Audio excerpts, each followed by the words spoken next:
stealing. On a train bound for nowhere, met up with again. Hey guys, what's up? It's Stefan. We're back. This is another episode of The Pocket. It's so great to be with you today. Got a really great little episode here for you folks that have been following along. Thank you so much. I'm trying to make some things that are relevant for folks to kind of help put people at ease, make it informative, somewhat entertaining based on my skill sets here, which is not that entertaining, but I shouldn't judge myself. I'm doing the best I can, and we got some time, and this has been a fun little thing. So thank you all for who do tune in and who do pay attention. Hopefully this is changing your world just a little bit. I'm just taking what I know and what I experience and what I practice on the day-to-day, and I'm just squeezing it out right to you fresh. So thanks for tuning in. All right, today's episode, we're going to talk about $500, $1,200, $2,400, also known as smackers. Why? They should be very familiar to you right now. They are your stimulus checks. They are your money. And so we're going to dive into that today. And so there's two things we're going to look at. One is the question, or two things we're going to look at, two parts to this. First part is the tax portion, right? Am I really getting $500, $1,200, or $2,400? And then also we're going to look at, what do I do with the money? If I do get it, and I do get it in full, what do I do with it? What's the best way to put that stimulus money to use? And for that, we're going to go to the headlines. And so the first question we're going to answer is,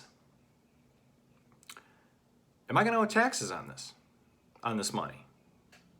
Well, according to an article of USA Today, and I quote, "The good news, tax experts say, is that people won't owe taxes on their stimulus payments. That is because the payments aren't considered income. Instead, they are prepaid tax credits on your 2020 tax returns." But I haven't filed my tax returns. How is that possible? Well, that's one of the beautiful and wonderful and wonders of the financial world, is that in a financial marketplace, money can transcend time and space. And so this is a really great example of how the government decided, you know what we're going to do? We're going to take future money and we're going to move it to the present. And we're going to stimulate the economy. We're going to stimulate human behavior. We're going to take the edge off of some financial burdens for some folks. And we're going to just take money from the future and we're going to give it to them now. Pretty cool, huh? That's really one of the neat things about finance, is that you can take money and it can transcend time and space if you need it to. And clearly, obviously, this is a situation where the government said, yes, we're going to move it up. And so how do they get these numbers? Well, if you file your 2019 taxes, 2018, I don't know if they're going back specifically to 2017, but what they're doing is they're using those back years of tax filings to come up with the quantitative number. And so if you're 17 or under, you get the $500. If you're a single filer like myself, $1,200. And then if you're joint filings of 150K or less, then you get the $2,400. And so obviously going back real quick to the $1,200 single filers, earnings of $75,000 or less, you get the full $1,200. And then they adjust it from there. So by them taking the money and bringing it forward, it's theoretically not going to be taxable, because again, it's the money that you're going to earn theoretically based on past history in the future. So that's where that comes from. And therefore, since it's a return on the money that you are going to make, no taxes. Cool? All right. Next is, we're going to go to the headlines and talk about, what should I do with the money? So I got, if you're 17 or under, I got $500. Single filer, 75K or less, you got $1,200. And then if you're a married couple with 150K or less, you got the $2,400. Well, how should I spend this money? And I found a really great article on CNBC, and it talks about two things that you should be doing with the money. And the first is obviously time to save. And according to Sophia Berra, founder and CEO of Gen Y Planning in Austin, Texas, to quote her, "I'd love to see you put your stimulus check towards emergency savings." Why? Because there's so much volatility, there's so much uncertainty right now that whether you have 500, 1200, or 2400, the key right now with volatility is to stay liquid, to increase your margin of safety. Because we don't know what's going to happen. We don't know how long. And this is where I'm going to go on a little bit of a rant. This is where I'm going to throw out a prediction.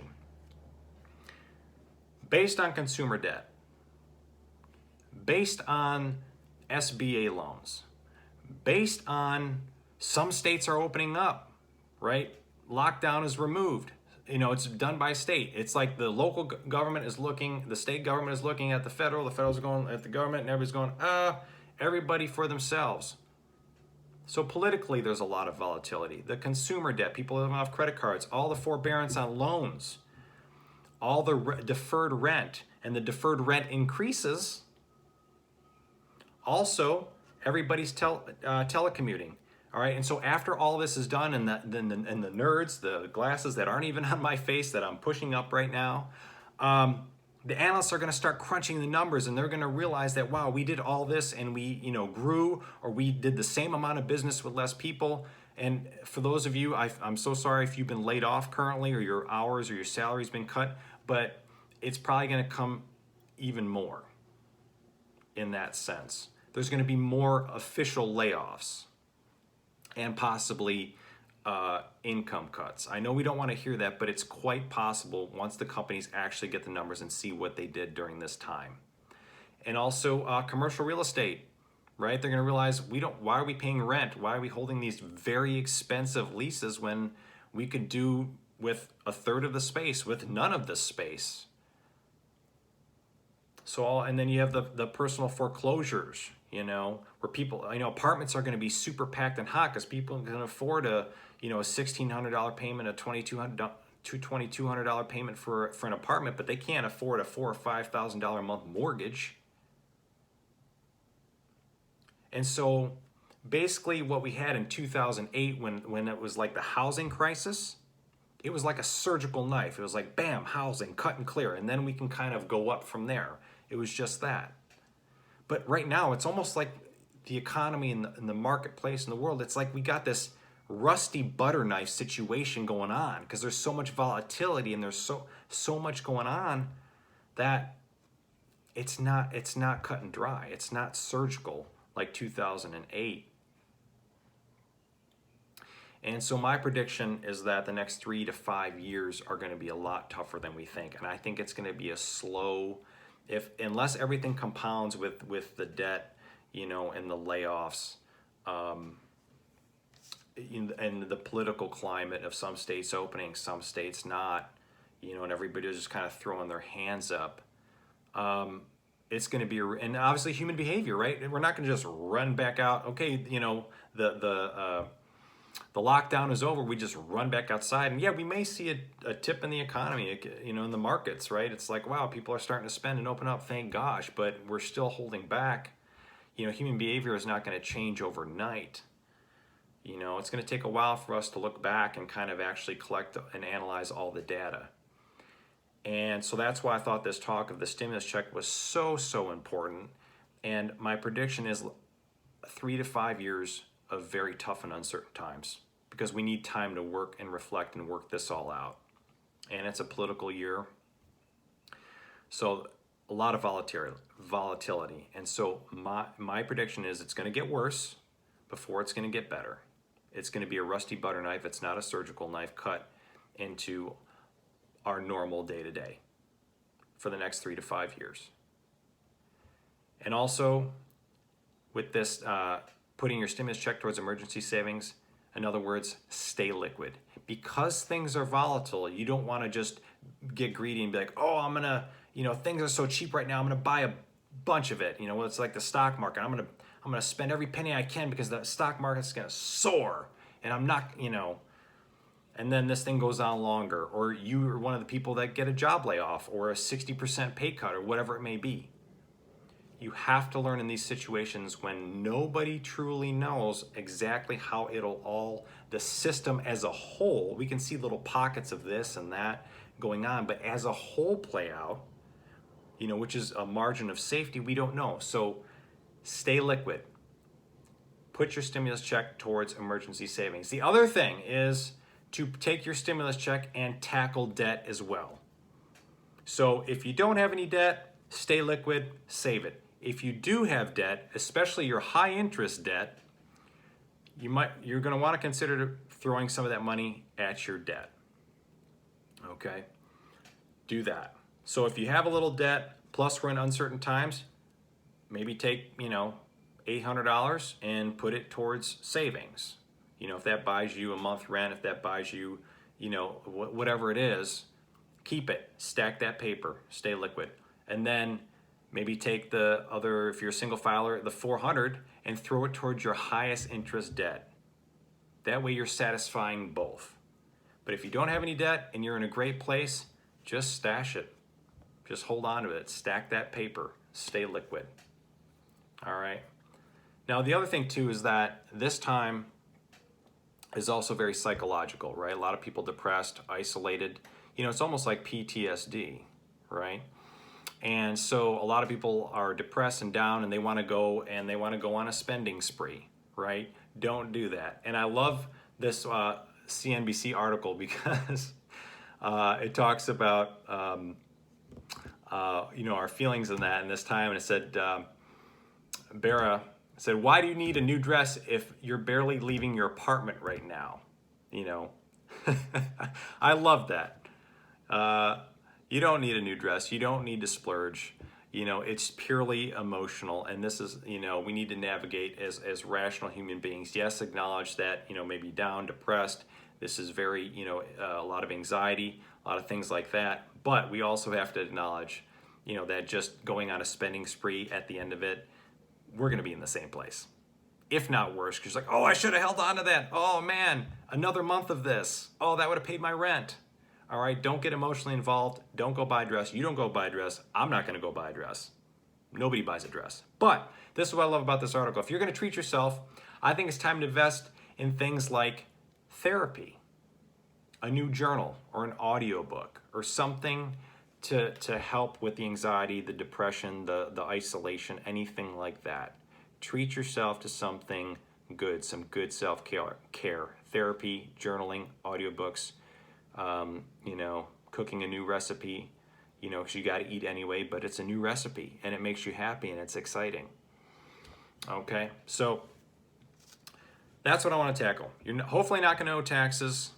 With your stimulus check, a little bit of saving, a little bit of debt payoff if you got it.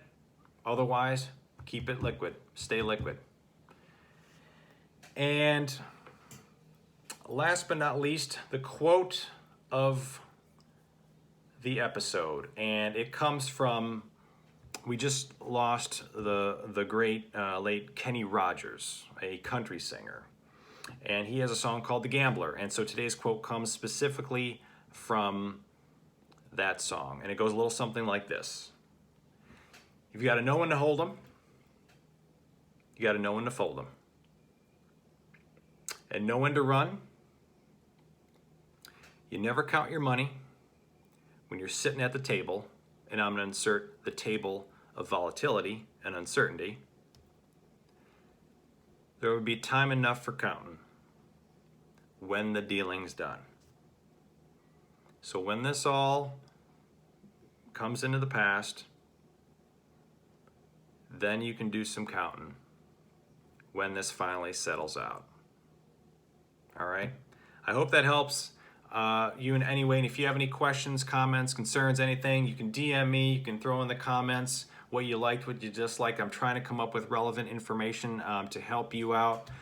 This time we went to the headlines, and I know I threw in one of my theories. It's only a theory. It's only a guess. But hopefully it'll, we'll see how it all plays out. Hoping for the best, but again, the best thing we can do right now is to stay liquid, financially, but more importantly, stay healthy emotionally, physically, and spiritually. All right, with that, stay safe, stay healthy, and keep it in the pocket.